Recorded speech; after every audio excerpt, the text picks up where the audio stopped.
श्री शिवाय नमस्तुभ्यम हर हर महादेव। आप सभी का मेरे चैनल पर बहुत बहुत स्वागत है। आज की वीडियो में मैं आपको वैकुंठ चतुर्दशी से जुड़ी हुई 3 कथा को श्रवण कराऊंगी। ये तीनों कथा मैं आपको बारी बारी करके सुनाऊंगी। तो हाथों में अक्षत और पुष्प लेकर हम वैकुंठ चतुर्दशी की कथा को श्रवण करते हैं।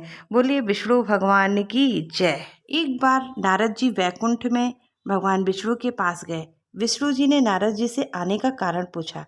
नारद जी बोले, हे भगवान, आपको पृथ्वीवासी कृपा निधान कहते हैं, किंतु इससे केवल आपके प्रिय भक्त ही तर पाते हैं, साधारण नर नारी नहीं।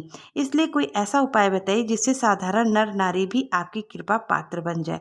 इस पर भगवान विष्णु बोले, हे नारद, कार्तिक शुक्ल चतुर्दशी को जो नर नारी व्रत का पालन करते हुए भक्ति पूर्वक मेरी पूजा करेंगे उनको स्वर्ग प्राप्त होगा।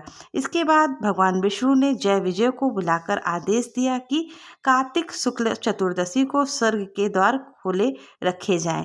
भगवान ने यह भी बताया कि इस दिन जो मनुष्य किंचित मात्र भी मेरा नाम लेकर पूजा करेगा उसे वैकुंठ धाम की प्राप्ति होगी। वैकुंठ चतुर्दशी की पहली कथा यहाँ संपूर्ण होती है। अब आइए सुनते हैं वैकुंठ चतुर्दशी की दूसरी कथा। बोलिए विष्णु भगवान की जय। एक बार भगवान विष्णु जी देवाधिदेव महादेव का पूजन करने के लिए काशी आए। वहां मणिकर्णिका घाट पर स्नान करके उन्होंने 1000 स्वर्ण कमल पुष्पों से भगवान विश्वनाथ का पूजन का संकल्प किया।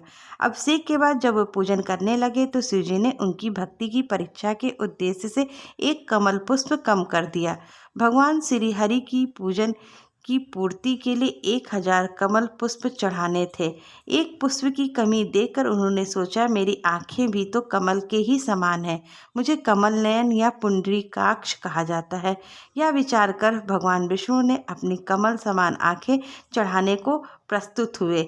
विष्णु जी की इस अगाध भक्ति से प्रसन्न होकर देवाधिदेव महादेव प्रकट होकर बोले, हे प्रिय विष्णु, तुम्हारे समान संसार में दूसरा कोई नहीं है मेरा भक्त। आज यह कार्तिक शुक्ल चतुर्दशी अब वैकुंठ चतुर्दशी कहलाएगी और इस दिन व्रत पूर्वक जो पहले आपका पूजन करेगा उसे वैकुंठ लोक की प्राप्ति होगी। भगवान शिव ने इसी वैकुंठ चतुर्दशी को करोड़ों सूर्यों की कांति के समान वाला सुदर्शन चक्र विष्णु जी को प्रदान किया। शिव जी तथा विष्णु जी कहते हैं, इस दिन स्वर्ग के द्वार खुले रहेंगे। मृत्यु लोक में रहने वाला कोई भी व्यक्ति इस व्रत को करता है तो वह अपना स्थान वैकुंठ धाम में सुनिश्चित करेगा। वैकुंठ चतुर्दशी की दूसरी कथा यहाँ संपूर्ण होती है। बोलिए विष्णु भगवान की जय। वैकुंठ चतुर्दशी की कथा 3। बोलिए विष्णु भगवान की जय। धनेश्वर नामक एक ब्राह्मण था जो बहुत बुरे काम करता था। उसके ऊपर कई पाप थे। एक दिन वह गोदावरी नदी में स्नान के लिए गया। उस दिन वैकुंठ चतुर्दशी थी। कई भक्तजन उस दिन पूजा अर्चना कर गोदावरी घाट पर आए थे। उस दिन भीड़ में धनेश्वर भी उन्हीं के साथ था। इस प्रकार उन श्रद्धालुओं के स्पर्श के कारण धनेश्वर को भी पुण्य मिला। जब उसकी मृत्यु हुई तब वह यमराज उसे नरक में भेज दिए।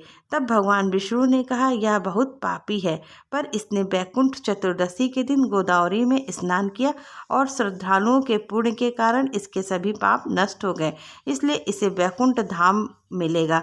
अतः धनेश्वर को वैकुंठ धाम की प्राप्ति हुई। वैकुंठ चतुर्दशी की तीसरी कथा इस प्रकार संपूर्ण होती है। बोलिए विष्णु भगवान की जय। हाथ में अक्षत पुष्प भगवान के श्री चरणों में समर्पित कर दीजिए। ओम नमो भगवते वासुदेवाय। श्री शिवाय नमस्तुभ्यम हर हर महादेव।